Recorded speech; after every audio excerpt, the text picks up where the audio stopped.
Chicago just arrested the cop with the most misconduct complaints in the entire department. Not a typo, the most. 76 complaint files in 6 years. And he was picked up last Friday for attacking his girlfriend while the city was already moving to fire him. The question isn't why he was arrested, it's why it took this long. Here's how fast the dominoes fell. Tuesday, August 18th, prosecutors say he struck his girlfriend repeatedly at his apartment on the far northwest side. Wednesday, an emergency protective order. Thursday, the Chicago Police Board announces he should be fired in 2 separate disciplinary cases. Friday, he turns himself in. 30 days after the incident, the same man the oversight agency had been warning the department about for years was in a jail cell. A judge denied him pretrial release, writing that he poses, quote, a real and present threat to the safety of any person. His name is Joseph Vecchio, 31 years old. Hired by Chicago police in October 2019, assigned to a tactical team in the 18th District covering River North, Streeterville, the Gold Coast, and the Magnificent Mile. And almost immediately, the complaint started. In October 2025, the chief administrator of the police oversight agency, COPPA, sent Superintendent Larry Snelling a formal letter. It flagged a concerning number of complaints including false report allegations, civil rights violations, and domestic abuse. COPPA recommended he be pulled off the street immediately. The numbers in that letter are staggering. At least 76 complaint log numbers. The most of any officer in the entire department. The average Chicago officer has 3.5. Read that again. 3.5 versus 76. 24 complaints against Vecchio were actually sustained. That means investigators confirm the misconduct happened. Those sustained cases added up to more than 230 days of recommended suspensions. Ask yourself, how does anyone accumulate 24 sustained complaints and keep a badge? His unit, TAT Team 1863, patrolled downtown Chicago. Officers on the team racked up more than 50 complaints in 2024 alone. More than 90% of the stops SOPA investigated targeted black drivers. COPPA's own letter said the disparity may be indicative of implicit bias or racial profiling. The team has been sued 17 times. 17 federal lawsuits from drivers who say they were stopped, searched, and humiliated downtown for no legal reason. The city is now negotiating a package deal to settle all of them at once. Your tax dollars, cleaning up one unit's career. Here's what that looked like on the street. September 2024. Officer worn camera footage. The team working a red Dodge Charger at night. Prosecutors and oversight investigators would later say stops like this one lacked legal justification.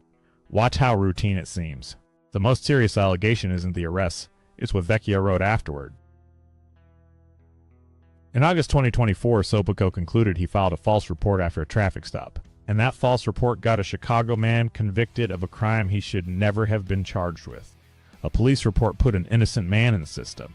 A police report put an innocent man in the system. 2 months later, October 2024, another stop, another false report. This time Copo says he made 3 false statements under oath. The criminal case against the driver collapsed. The charges were dropped because the officer's word couldn't be trusted in court. And October 21st, 2024, Eddie Wilson stops to pick up food on East Ontario Street. Vecchio blocks him in, claiming the car was parked more than 12 inches from a curb. 12 inches. Wilson is ordered out, cuffed, searched. No citation, nothing. The city paid him $80,000. Copa's report on that stop didn't hold back. It said Vecchio violated Wilson's constitutional rights, treated him in a highly disrespectful manner, and that his paperwork was so sloppy and full of exaggerations it reflected an inattention to duty. His own sergeant was standing right there watching it happen. And here's the part that should make every Chicagoan angry. The warning signs weren't subtle. In 2020, his second year on the job, a domestic incident report surfaces, suspended. In 2025, COPA formally warns the superintendent. The police board's own data flags him. He keeps working downtown. One disciplinary case even reached the interim superintendent's desk, and records show the superintendent's office intervened in how it was handled. The board member overseeing the case overruled the objection. The discipline was reduced. Now the case that finally ended it. According to prosecutors' court filing, on August 18th, Vecchio struck his girlfriend repeatedly, then placed both hands around her neck for 10 to 15 seconds. She told investigators she couldn't get away. The filing says he told her he wouldn't even need his gun, that he could, quote, just crack her skull. Then he made her scrub the floors and wash the sheets. He placed his department firearm on the counter, blocking her path to the front door. She escaped over a third-floor balcony, climbed down to the second floor, and a neighbor drove her straight to a police station. Think about that. A police officer's girlfriend fleeing to other police officers because she was safer with strangers with badges than with him.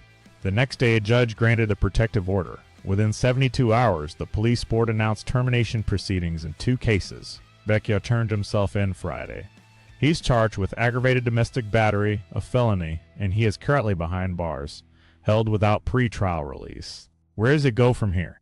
The criminal case works through Cook County Court. The firing cases sit with the police board. 17 civil lawsuits hang over the city, and every case Vecchio ever touched, every arrest, every report is now in doubt. Defense attorneys are going to have a field day. His attorney declined to comment, but the department says he's been stripped of police powers.